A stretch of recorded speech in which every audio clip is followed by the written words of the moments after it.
విజయవాడ నగరపాలక సంస్థ special officer గా డాక్టర్ జి లక్ష్మీసా బాధ్యతలు స్వీకరించారు. విజయవాడ మున్సిపల్ కార్పొరేషన్ ప్రధాన కార్యాలయంలో దుర్గగుడి వేద పండితుల మంత్రోచ్చారణల మధ్య ఆయన పదవిని చేపట్టారు. ఈ సందర్భంగా అధికారులు, సిబ్బంది ఆయనకు శుభాకాంక్షలు తెలిపారు. ముఖ్యమంత్రి తనపై ఉంచిన నమ్మకానికి కృతజ్ఞతలు తెలిపిన లక్ష్మీసా విజయవాడను గేట్వే టు అమరావతిగా అభివృద్ధి చేయడం లక్ష్యమని పేర్కొన్నారు.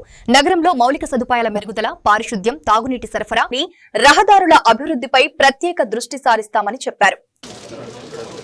Thank you for bringing Amar Ashes. ఈరోజు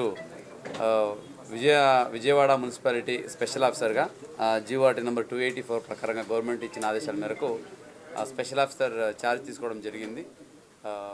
విజయవాడ మీకు తెలిసే ఉంది, విజయవాడ కార్పొరేషన్ ఎన్టీఆర్ జిల్లాలోనే అతిపెద్ద కార్పొరేషన్, స్టేట్లోనే one of the biggest corporation. కాబట్టి దీనికి స్పెషల్ ఆఫీసర్గా నియమించినందుకు గవర్నమెంట్కి ధన్యవాదాలు తెలియజేసుకుంటూ, ముఖ్యమంత్రి గారికి ధన్యవాదాలు తెలియజేసుకుంటూ ఈ బాధ్యతని చాలా జాగ్రత్తగా అలాగే బాధ్యతగా ముందుకు తీసుకెళ్ళడానికి ప్రతి ఒక్కరి సహకారాన్ని కోరుతున్నాను. ముఖ్యంగా జిల్లా యంత్రాంగంలో ఇక్కడ కమిషనరు అలాగే మొత్తం కార్పొరేషన్ స్టాఫ్ సిబ్బంది ఎవరైతే ఉన్నారో వాళ్ళ సహకారం, అలాగే ప్రజాప్రతినిధుల సహకారము, అట్లాగే ప్రజల సహకారం. ముఖ్యంగా విజయనగరం అంటే విజయవాడ అంటేనే ఇక్కడ రెసిడెన్షియల్ వెల్ఫేర్ అసోసియేషన్ అయితేనేంటి, ఎన్జిఓస్, అలాగే సివిల్ సొసైటీలో యాక్టివ్ పర్సన్స్ అయితే ఉన్నాయో, అలాగే మీడియా ఏదైతే ఉందో వీళ్ళందరి సహకారంతో నగర అభివృద్ధిని ముందుకు తీసుకెళ్ళాలి.